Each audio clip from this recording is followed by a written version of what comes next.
ఆది కాండము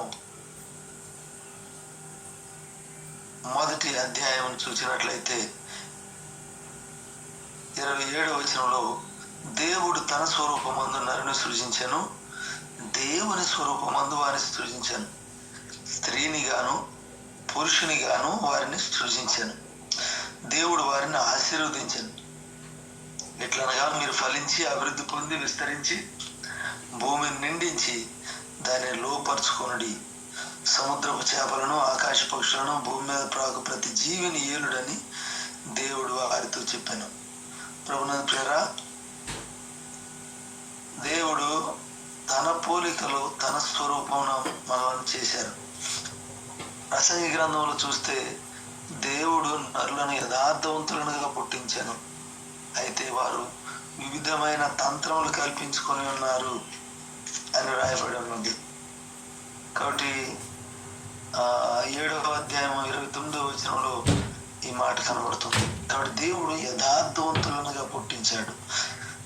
దేవుడు తన మహిమ నిమిత్తం మనల్ని నిర్మించాడు. అందుకే మీరు మీ సొత్తు కారు, విలువ పెట్టి కొనబడిన వారు కాబట్టి మీ దేహములతో దేవుని మహిమపరచుడి అని చెప్పారు. కాబట్టి దేవుడు తన స్వరూపంలో సృష్టించారు. దైవ గ్రంథంలో మనం చూసినట్లయితే యాకోబు పత్రికలో మరి దేవుడు తన స్వరూపంలో చేసిన మానవులను చూడండి, 3వ అధ్యాయము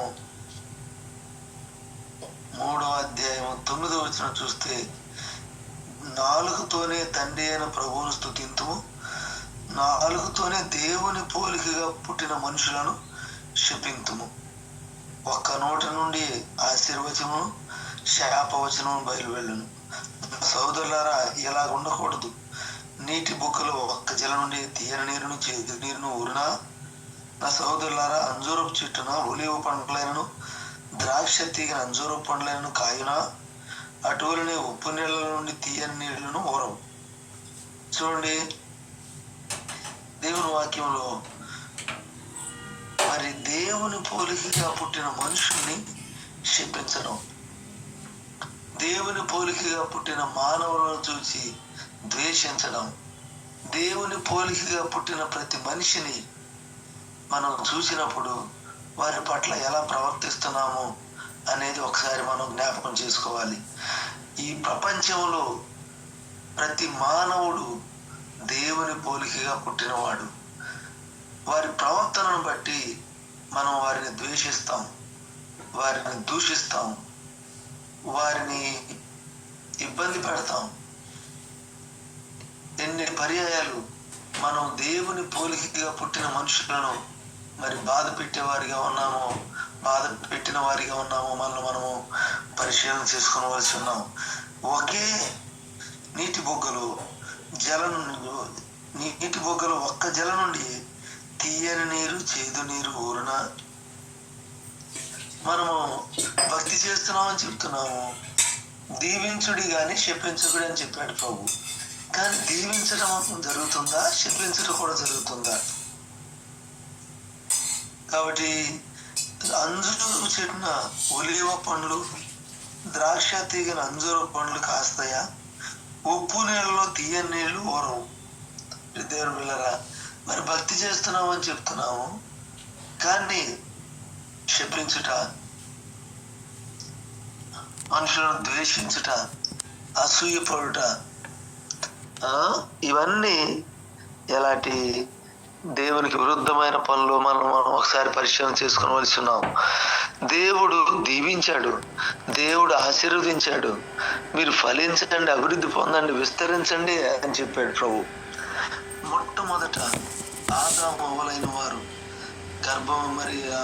గర్భం ధరించిన తర్వాత ఆమె ఏమందంటే, యెహోవా దయ వలన నేను ఒక మనిషిని సంపాదించుకున్నాను అని చెప్పింది.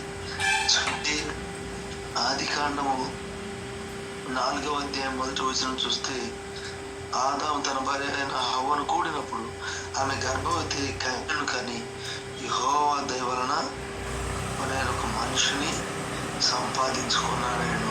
తర్వాత ఆమె అతని తమ్ముడు హేబెలును కనిన. చూడండి, ఇక్కడ మొట్టమొదటిగా ఆదాము హవ్వ మొలైన వారు.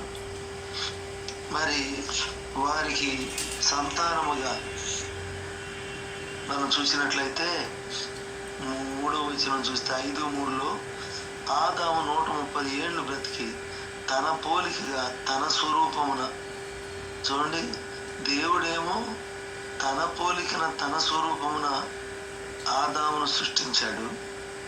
5వ అధ్యాయం 1వ వచనం ఆదాము వంశవళి గ్రంథం ఇదే. దేవుడు ఆదామును సృష్టించిన దినమున దేవుని పోలికగా అతన్ని చేశాడు. మగవానిగాను ఆడదానిగాను వారిని సృజించి వారు సృజించబడిన దినమును వారిని ఆశీర్వదించి వారికి నరులను పేరు పెట్టాడు. అయితే ఆదాము తన పోలికగా తన స్వరూపమున కుమారుని అతనికి షేతు అని పేరు పెట్టాడు. ఈ మొట్టమొదటి సంతానమైన కయీనును మనం చూసినట్లయితే, కయీను తన తమ్ముడైన హేబెలు వారిరువురి జీవితాలను మనం పరిశీలన చేసినట్లయితే, కయీను మరి భూమిని సేద్యం చేసేవాడు. కొంతకాలం అయిన తర్వాత కయీను పొలం పంటలో కొంత యెహోవాకు అర్పణగా తెచ్చాడు. హేబెలు కూడా తన మందలు తులుసును పుట్టిన వాటిలో క్రొవ్వును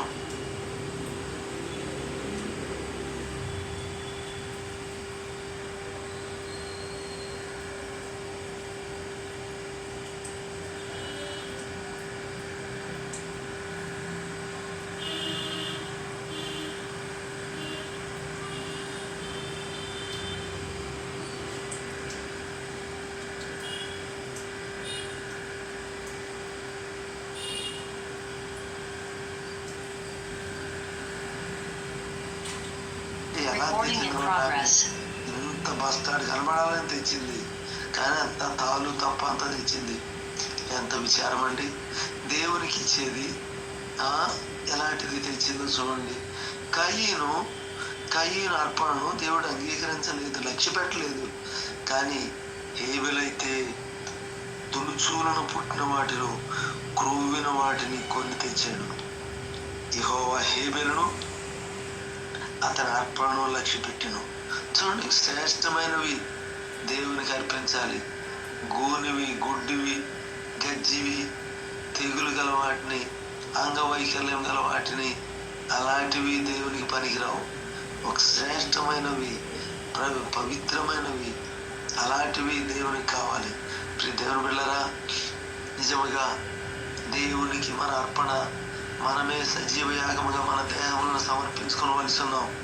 అయితే మరి పాపులుగా అపవిత్రతతో, ద్వేషముతో, కోపముతో, దేవునికి విరుద్ధమైన బుద్ధులన్నిటితో మనం అర్పణ అర్పిస్తే అది దేవునికి ఉపయోగం కాదు, అది పనికిరాదు.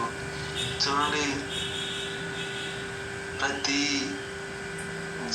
పక్షుల్లో, జంతువుల్లో కూడా చేదు అనేది ఉంటుంది. దాన్ని కట్ చేసినప్పుడు ఆ చేదును తీసి పారవేస్తారు. చేదుతోనే చేపల కూర వండితే చేపల కూర అంతా చేదైపోద్ది. చేదుతో వండితే కూర పాడైపోద్ది. చేదు తీసేయాలి, కానీ పావురానికి చేదు ఉండదంట. చూడండి ప్రియ దేవుని బిడ్డలారా, మనం దేవుని సన్నిధికి వచ్చినప్పుడు దేవుని సన్నిధిలో మన పాపపు స్వభావాలన్నీ తీసివేయబడి అర్పించాలి. మన ద్వేషం అలాగే ఉంచుకొని అర్పిస్తే ప్రభు అన్నారు, ముందు అర్పణ పెట్టు, మొదట వెళ్ళి నీ సహోదరునితో సమాధాన పడి తరువాత అర్పణ అర్పించు అని చెప్తున్నారు. కాబట్టి దయచేసి గమనించండి, ఇక్కడ కయీను అర్పణ అర్పించాడు, హేబెలు అర్పణ అర్పించాడు. కానీ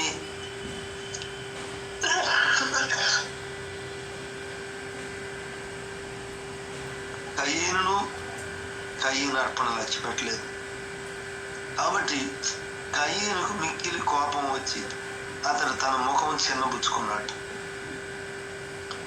ఎవరి మీద కోపం చెప్పండి? అతనికి ఎవరి మీద కోపం వచ్చింది? కోపం వచ్చినప్పుడు ముఖం చిన్నబుచ్చుకుంటాం. భక్తిహీనుడు తన ముఖం మార్చుకును అని ఉంది. ఇక్కడ ముఖం చిన్నబుచ్చుకున్నాడు.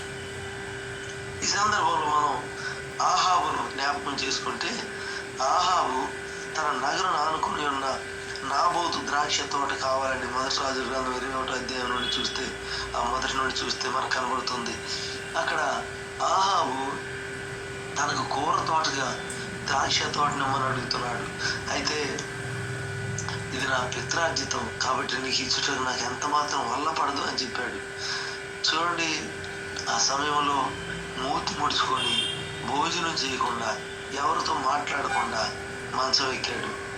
యెజబెలు వచ్చింది, నువ్వు రాజువు కాదా, నేనే నీకు ఇప్పిస్తాను అని పనికి మాలిన ఇద్దరు మనుషుల్ని, రాజును దేవుణ్ణి దూషించాడని చెప్పి రాళ్లతో కొట్టి చంపించింది నాబోతును. ఎంత విచారం అండి.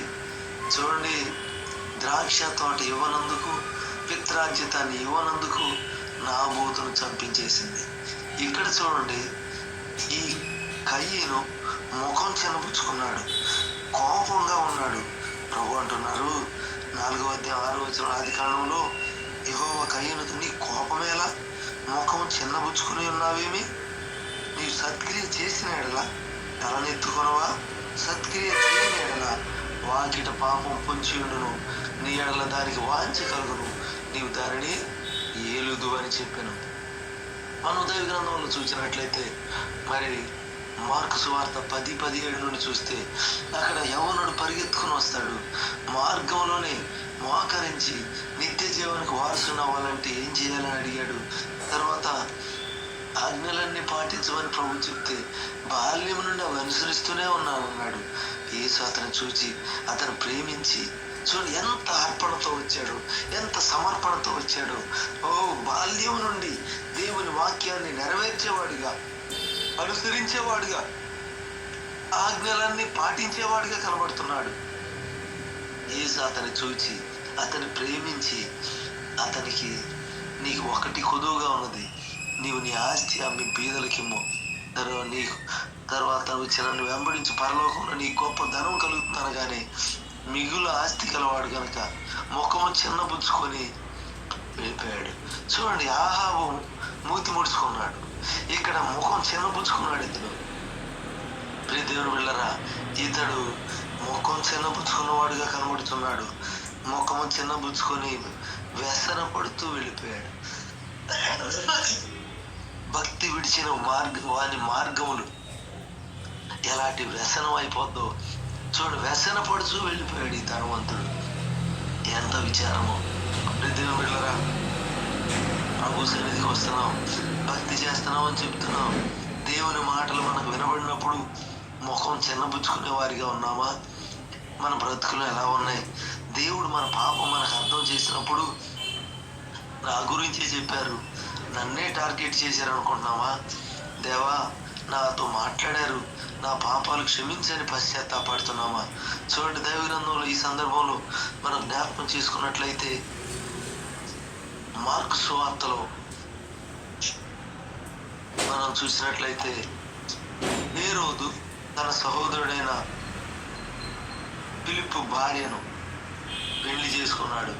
మార్కు సువార్త 6వ అధ్యాయం 17వ వచనంలో చూస్తే, అయితే ఆ యోహాను, నీ సహోదరుని భార్యను చేర్చుకోవడం నీకు న్యాయం కాదు అని హేరోదుతో చెప్పాడు. ఇతడు ఆమె నిమిత్తము యోహానును పట్టి తెప్పించి చెరసాలలో బంధించి ఉండెను. హేరోది అతని మీద పగబట్టి అతన్ని చంపింపగోరిని కానీ ఆమె చేత కాకపోయాను. చూడండి ఎలాంటి పరిస్థితి కనబడుతున్నదో. హేరోదియా అతని మీద పగబట్టింది, అతన్ని చంపాలని ఆశపడుతుంది, కానీ ఆమె చేత కావడం లేదు. ప్రియ దేవుని బిడ్డలారా, మనం ఎలాంటి విపరీత పరిస్థితులు చూస్తున్నామో చూడండి. పగ, అక్కడ కయీనుకు హేబెలు మీద పగ వచ్చింది, ముఖం చిన్నబుచ్చుకున్నాడు, హేబెలుని పొలంలోకి రమ్మన్నాడు, పొలంలో మాట్లాడాడు, అతని మీద పడి అతన్ని చంపేశాడు.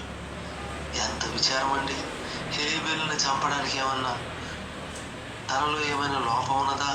నిష్కారణంగా, మరి కారణం లేకుండా చంపివేశాడు. నిర్నిమిత్తముగా కోపపడు ప్రతివాడు విమర్శకు లోనవుతాడు, నరకాగ్నికి లోనవుతాడు, ద్రోహి అని చెప్పువాడు. ఈ రీతిగా మనం దేవుని వాక్యంలో ఎలాంటి కోపము, ఎలాంటి కోపమే పాపము. చూడండి, ఇక్కడ దేవుని వాక్యాన్ని మనం గమనించినట్లయితే, 1 యోహాను పత్రిక 3వ అధ్యాయము 12వ వచనం చూస్తే మనం కయ్యను వంటి వారమై ఉండరాదు. వాడు దుష్టుని సంబంధి అయి తన సహోదరుని చంపాను. వాడు అతను ఎందుకు చంపాను? తన క్రియలు చెడ్డవియు తన సహోదరుని క్రియలు నీతి గలవినై ఉండెను కనుకనే కదా. చూడండి, దుష్టుని సంబంధి. కయ్యను మొట్టమొదట ఆదామవలైన వారికి పుట్టినవాడు, జ్యేష్ఠుడు. కానీ దుష్టుని సంబంధి అయిపోయాడు. దేవుని బిడ్డలారా, మరి రూబేను జ్యేష్ఠుడు, కానీ దుష్టుని సంబంధిగా మారిపోయాడు. తన తండ్రి పరుపుని అంటుపరిచాడు. ఎంత విచారమో! ప్రియ దేవుని బిడ్డలారా, దేవుని సన్నిధికి వస్తున్న మనము, మనందరము జ్యేష్ఠులము, జ్యేష్ఠుల సంఘములో ఉన్నాము. మనం రాజులైన యాజక సమూహము, దేవుని సొత్తు అయిన ప్రజలము. మన సొత్తు కాదు మనం ఒకప్పుడు ప్రజ కాదు, ప్రజగా దేవుడు చేశాడు. కానీ మనం ఎలా ప్రవర్తిస్తున్నాం చూడండి. మరి కయ్యను హేబెల్ను చంపాడు. మరలా దేవుడు మాట్లాడుతున్నాడు, కయ్యను నీ తమ్ముడైన హేబెల్ ఎక్కడా అంటే, నేను ఎరగను, నా తమ్మునికి నేను కావలి వాడినా అంటున్నాడు. ఎలాంటి దేవునితోనే మాట్లాడుతున్నాడు. చివరికి దేశ దిమ్మరైపోయాడు. ప్రియ దేవుని బిడ్డలారా, ఎంత విచారమో! మొట్టమొదట జన్మించిన వాడు ఎలాగూ మరి దుష్టుని సంబంధిగా మారిపోయాడు. చూడండి, ఇంకా మనం దైవ గ్రంథంలో చూసినట్లయితే హేరోదు మరి చెరసాల్లో వేయించాడు. చెరసాల్లో వేయిస్తే యోహాన్ని చంపాలని చూస్తుంది. పగ చంపుతుంది. కొంతమంది అవును యోసేపు మీద పగబట్టారు, పగబట్టారు, మరింత పగబట్టారు, అసూయపడ్డారు, చంపాలని ఆశపడ్డారు. చూడండి, ఎలాంటి పగలో కలహము రేపును. పగ, అంతరంగంలో పగ. ఓ పర్యాయము ఒక ఆయన మారుమనసు పొందుతూ, అమ్మా నా పాము కనపడుతుందమ్మా అని దైవజనరాలు మరి మన శిరోమణమ్మ గారికి వచ్చి చెప్పారట. చెప్తే, బాబు నీకెవరి మీద పగ ఉన్నదా అని అడిగారంట. అవునమ్మా ఉంది, ఒప్పుకోమన్నారట. కాబట్టి దయచేసి గమనించండి, పగ ఎలాంటి పరిస్థితి తెస్తుందో చూడండి. పగ పట్టిందంట, యోహానును పట్టి తెప్పించి బంధించింది. చూడండి, చంపాలని చూస్తుంది కానీ ఆమె వల్ల కావట్లేదు. ఎందుకనగా యోహాను నీతిమంతుడు, పరిశుద్ధుడు అని ఎరిగి హేరోదు అతనికి భయపడి అతన్ని కాపాడుతూ వచ్చాడు. అతని మాటలు విన్నప్పుడు ఏమి చేయను తోచకపోయినను సంతోషంతో వినుచుండెను. ప్రియ దేవుని బిడ్డలారా, దేవుని మాటలు మనం వింటున్నప్పుడు మన పాపం మనకు అర్థమై, సత్యమే, వాక్యం కరెక్టే, నా తప్పే అని తెలిసినా ఏం చేయకుండా సంతోషంతో వింటూ పశ్చాత్తాపడకుండా, విడిచిపెట్టకుండా, సరి చేసుకోకుండా అలాగే సాగిపోతున్నామా? ఎంతకాలం అలా ఉంటాం? ఎంతకాలం ఇంకా సరి చేసుకోనకుండా, ఎంతకాలం సమాధాన పడకుండా, ఎంతకాలము దేవుని నామాన్ని అవమానపరుద్దాం, మనశ్శాంతి లేకుండా ఉందాం, దేవుని సన్నిధిలో గడుపుదాం. ఈ హేరోదు ఎలాగా ఉన్నాడంటే, వింటున్నాడు, సంతోషంతో వింటున్నాడు, కానీ విడిచిపెట్టడం లేదు. అతిక్రమను దాచిపెట్టేవాడు వర్ధిల్లడు, వాటిని ఒప్పుకొని విడిచిపెట్టేవాడు కనికరం పొందును. ఒప్పుకోవడం లేదు, ఒప్పుకొని విడిచిపెట్టడం లేదు. అయ్యో నా పరిస్థితి ఇలా ఉంది అని గ్రహింపు కావడం లేదు. ప్రియ దేవుని బిడ్డలారా, మీరు మీ పాపంలో నుండి మీరు చనిపోదురు అని ఆ పరిసయ్యులు శాస్త్రులతో ప్రభు చెప్పినట్లుగా పాపం తనకు అర్థమైనా సరే సరి చేసుకున్న వాడిగా కనబడుతున్నాడు. చూడండి, ఆ చివరికి తగిన దినం ఒకటి వచ్చింది. ఆ దినమున మరి అందరికీ విందు చేశాడు. జన్మదినం వచ్చింది. హేరోదే కుమార్తె వచ్చి నాట్యం ఆడింది. అబ్బో, అందరిని సంతోషపరిచిందట. కాబట్టి ఇతను ముగ్గురైపోయాడు, తన్మయుడైపోయాడు. ఓ వెళ్ళి నీకేమి ఇష్టం అడుగు, నేను ఇచ్చేస్తాను, అంతేకాదు రాజ్యం సగమైన అడుగు అని పొట్టు పెట్టుకున్నాడంట. కానీ ఆమె వెళ్ళి నేనేం అడగాలమ్మా అని అడిగింది. అడిగితే ఆ తల్లి ఏం చెప్పిందో తెలుసా? బాప్తిస్మం ఇచ్చి యోహాను తల అడగమంది. ఎంత విచారం అండి! బాగా చూడండి ఎలాంటి పరిస్థితి తీసుకొస్తుందో. యోహాను తన తప్పును తనకు చూపిస్తున్నప్పుడు, తన తప్పును ఖండిస్తున్నప్పుడు యోహానుని తలగొట్టించడానికి చూసింది. దేవుని బిడ్డలారా, దేవుని వాక్యము మనకు చూపిస్తున్నప్పుడు, దేవుని బిడ్డలైన వారు మన తప్పును మనకు అర్థం చేస్తున్నప్పుడు వారినే ద్వేషించే వారిగా, దేవునినే ద్వేషించే వారిగా, వాక్యమునే కాలుతో త్రొక్కేవారిగా ఉన్నామా? మన తప్పులు ఒప్పుకుందాం. ఇక్కడ చూడండి, ఈ తల్లి ఎలాంటి సలహా ఇస్తుందో చూడండి. ఎలాంటి దేవుని బిడ్డలారా, మన బిడ్డలైన వారికి ఏమి కోరుకోమని చెప్తున్నాం, మన బిడ్డలైన వారిని ఎలా మనం పెంచుతున్నాం, మన బిడ్డలైన వారిని ఎలాగా ట్రైనప్ చేస్తున్నాం. చూడండి, తల్లి ఎలాంటి జ్ఞానవంతురాలైతే, గుణవతి అయితే కృపగల ఉపదేశం బోధిస్తుందంట, తన ఇంటి వారి నడతలు బాగుగా కనిపెట్టుద్దంట. కానీ ఏమి చూడండి, ఆమె జీవితంలో తన జీవితం సరిలేదు, తన కుమార్తెను ఎలాంటి తప్పుడు విధానంలో నడిపిస్తుందో చూడండి. ఆమె వెళ్ళి అడిగింది పళ్ళెంలో పెట్టి ఇప్పించమని, ఈమెమో తలెమ్మని అడిగితే ఆ పళ్ళెంలో పెట్టి ఇమ్మని అడిగింది. చూడండి, అది ఎలాగా తల అడిగిందండి. ఈ సందర్భంలో నాకు గత దినం దేవుని వాక్యాన్ని శనివారం ధ్యానిస్తున్నప్పుడు యోహాను తల పళ్ళెంలో పెట్టి తీసుకొని వచ్చినట్టుగా కనబడుతుంది. అక్కడ యెజెబెలు నాబోతును రాళ్లతో కొట్టి చంపిన పరిస్థితి కనబడుతుంది. అక్కడ హేబెలును కయీను చంపిన పరిస్థితి కనబడుతుంది. ప్రియ దేవుని బిడ్డలారా, ఎంత విచారం అండి. మనం ఇంకా దైవ గ్రంథంలో గమనించినట్లయితే ఈ గొల్లియాతును చూడండి, వెర్ర వీగుతున్నాడు ఫిలిస్తీయుడు, 6 మూళ్ళ జానుడు, మహానుభావుడు, ఆజానుభావుడు. అలాంటి పరిస్థితుల్లో వెర్ర వీగుతూ వస్తుంటే దావీదు యుద్ధం యెహోవాదే, ఈ సున్నతి లేని ఫిలిస్తీయుడు ఎంతటి వాడని వెళ్ళి రాతితో కొట్టి చంపాడు. అతని మీదకి ఎక్కి అతని కత్తితో వరదీసి తలను ఛేదించాడు. జుట్టు పట్టుకొని ఆ తల పట్టుకొని నడు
తర్వాత నేను నీతో చెప్పవలసిన దేవుని మాట, అది దేవుని స్వరము అని చెప్పగానే అతను లేచి నిలబడతాడు. దానికి ముందుగానే 2 అంచులు గల కత్తి పట్టుకొని వెళ్తాడు. వెళ్ళి లోపల దాచుకుంటాడు. దాచుకొని గొడవ మీద పెట్టుకొని వెళ్తాడు. ఎప్పుడైతే అతను లేచి నిలబడ్డాడు, ఆ కత్తితో పొడి చేస్తాడు. క్రొవ్వు ఆ కత్తికి, ఆ పిడికి ఆ లోపలికి వెళ్ళిపోయింది, వెనక్కి కూడా వెళ్ళిపోయింది. అది అతడు చనిపోయాడు. దేవుని బిడ్డలారా, శత్రువును చంపేశాడు యెహూదు. అలాగే యాయేలు, సిసెరాను, మరి గాఢ నిద్రలో ఉన్న సిసెరాను గుడారపు మేకు తీసుకొని కణతల్లో నేలకు దిగేలా కొట్టేసింది, చచ్చాడు. శత్రువును చంపిన వైరం మనకు కనబడుతుంది. కానీ 70 మంది రాజుల్ని మరి అతల్యా చంపేసింది. చూడండి, దయచేసి గమనించండి. మొర్దెకై నీతిమంతుడిగా భక్తుడిగా కనబడుతుంటే హామాను అతన్ని చంపడానికి చూశాడు. కానీ ఉరికొయ్య తయారు చేశాడు. ఏ ఉరికొయ్య మీద హామాను మరి మొర్దెకైని చంపాలనుకున్నాడో అదే ఉరికొయ్య మీద హామాను చంపబడ్డాడు. చూడండి దేవుని బిడ్డలారా, ఒకసారి మనం చూద్దాం. మన జీవితంలో శత్రువును చంపాలి, శత్రువును చంపుదాం. అందుకే కొలసి 3:5 ఉంది, భూమి మీద ఉన్న మీ అవయవములను అనగా జారత్వమును, అపవిత్రతను, కామాతురతను, విగ్రహారాధన, ధనాపేక్షను, దురాశను చంపివేయుడి. దేవుని బిళ్ళరా, ఆత్మహత్యాత శరీర క్రియలను చంపిన ఎడల మీరు జీవించెదరు అని రోమాపత్రికలో రాయబడి ఉంది. అయ్యో, మనం చంపుతున్నామా, పెంచుతున్నామా శరీర క్రియలను?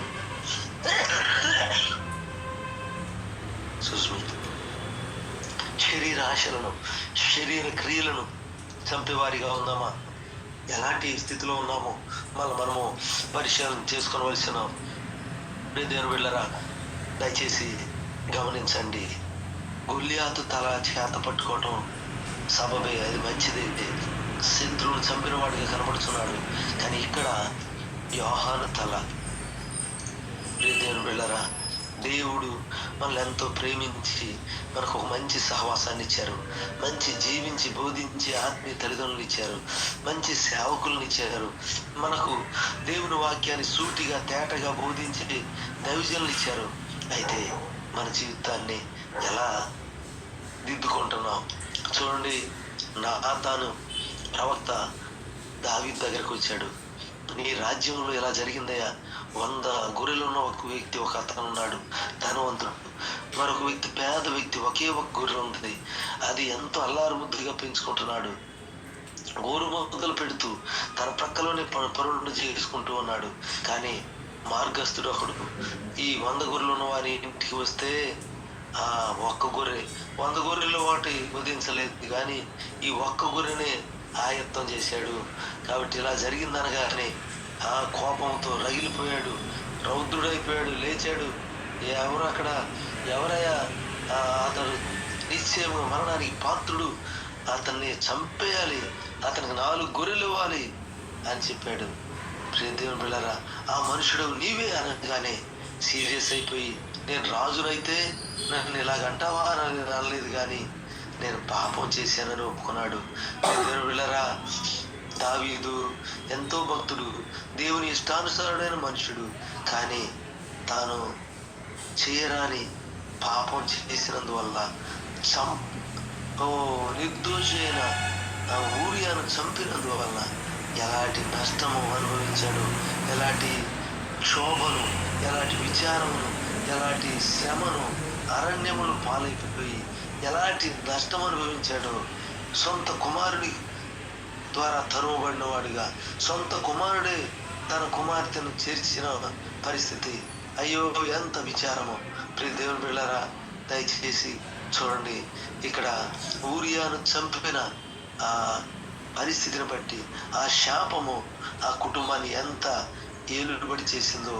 ప్రియ దేవుని బిళ్ళారా, దేవుని సన్నిధికి వస్తున్న మనందరం కూడా మన హృదయాన్ని సరి చేసుకుంటూ, ప్రభువా నన్ను మార్చండి దేవా, చంపవలసిన వాటిని చంపివేయడానికి, పాపాన్ని చంపడానికి, కోపాన్ని చంపడానికి, విరోధం శత్రువైన సాతానును మనం జయించాలంటే మనకు ఎవరు శత్రువులుగా ఉన్నారో వారి కొరకు ప్రార్థన చేయాలి, వారితో సమాధానపడాలి, వారి హృదయం మన జీవితాన్ని దిద్దుకోవాలి. దేవునికి విరుద్ధమైన పరిస్థితులను సరి చేసుకొని ప్రభు రాకడకు ఆయత్తపడవలసి ఉన్నాం. దేవుని బిళ్ళరా, ఈ ఉదయకాలము దేవుని సన్నిధిలో మన హృదయాన్ని సరి చేసుకుందాం. మనం ఇంకను శత్రువులమై ఉండగా, మనం ఇంకను పాపులమై ఉండగా, మనము చచ్చిన వారమై ఉండగా క్రీస్తు ప్రభువు ఆయన ప్రాణం పెట్టి ఆయన మన కొరకు రక్తం కార్చి, మరి చూడండి, కయ్యనైతే పగతో చంపేశాడు, యోసేపు అన్నదమ్ములైతే చంపాలని చూశారు. ఇక్కడ మరి నాబోతును చంపేశారు, యోహాను చంపేశారు.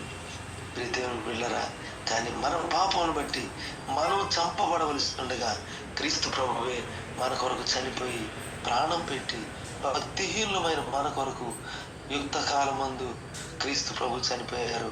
ఎంత గొప్ప దేవుడు! మన పాపములను విడిపించడానికి ప్రాణం పెట్టిన యేసే వైపు చూస్తూ ప్రభా నన్ను క్షమించండి ప్రభా. నాలో ఉన్న ఈ పగ, నాలో ఉన్న ద్వేషము, నాలో ఉన్నటువంటి విరుద్ధమైన బుద్ధులు చంపేస్తాను ప్రభా. నాకు వద్దు నాయన, నీకు ఇష్టంగా బ్రతుకుతాను యేసయ్యా. నన్ను మార్చండి యేసయ్యా. గొల్లియాతు తలను పట్టుకొని ఎలా జయోత్సాహంతో సాగాడో నేను కూడా నా పాప స్వభావాల్ని చంపిన వారిగా జీవితంతో జయోత్సాహంతో నిన్ను మహిమపరిచేలాగా ఊరేగించండి. నిన్ను ఘనపరిచే కృప నాకు దయచేయండి ప్రభా. నన్ను క్షమించండి ప్రభా. ఇక వద్దు నాయన ఈ శత్రువు చేత నేను బానిసగా మారిపోయి నష్టపోక, పాపానికి బానిసగా మారక, పాపాన్ని జయించి పాపాన్ని చంపి నీ మహిమ కొరకు బ్రతుకుతాను యేసయ్యా. నా కొరకు ప్రాణం పెట్టిన యేసయ్యా, నన్ను మార్చండి, నన్ను సరిచేయండి ప్రభా, నన్ను క్షమించండి ప్రభా అని ఒకసారి యేసయ్య పాదాలు పట్టుకుందామా, చిన్న ప్రార్థన చేసుకుందామా. ప్రభా నన్ను క్షమించండి.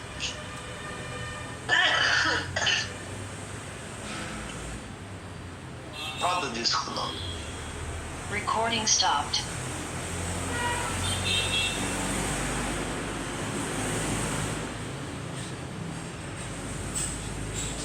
దయచేసి ప్రార్థన చేద్దామా.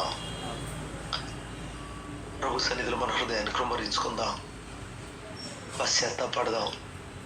దేవా, ఈ పనికి మాలిన స్వభావాలను నన్ను విడిపించు నాయన, నన్ను మార్చు నాయన. నా పాప స్వభావాన్ని నాయన చంపి క్రీస్తు స్వభావం కలిగి నీ కొరకు బ్రతుటకు సహాయం చేయండి యేసయ్యా. ప్రార్థన చేసుకుందాం, ప్రభు పాదాలు పట్టుకుందాం. పరిశుద్ధుడైన తండ్రి, ప్రేమ వలన ప్రభా, గొప్ప దేవుడా యేసయ్యా, నీ పాదాలు కొందనాడు. మరి యొక్క ఉదయకాలాన్ని, మరి యొక్క నూతనమైన మాసాన్ని మీరు బహుమానంగా అనుగ్రహించడం స్తోత్రాలు. ఉదయకాల సమయంలో మీ దాసు ద్వారా నాయన విషయాన్ని మాట్లాడేందుకు వందనాలు నాయన. నిజమైన క్రీస్తు సభను మనస్సు మీరును కలిగి చెప్పారు ప్రభా. మరి మీ మనస్సు నాయన ఎంతో తండ్రి శత్రువులను క్షమించే మనస్సు, మనస్సు ప్రభా అని కొందరు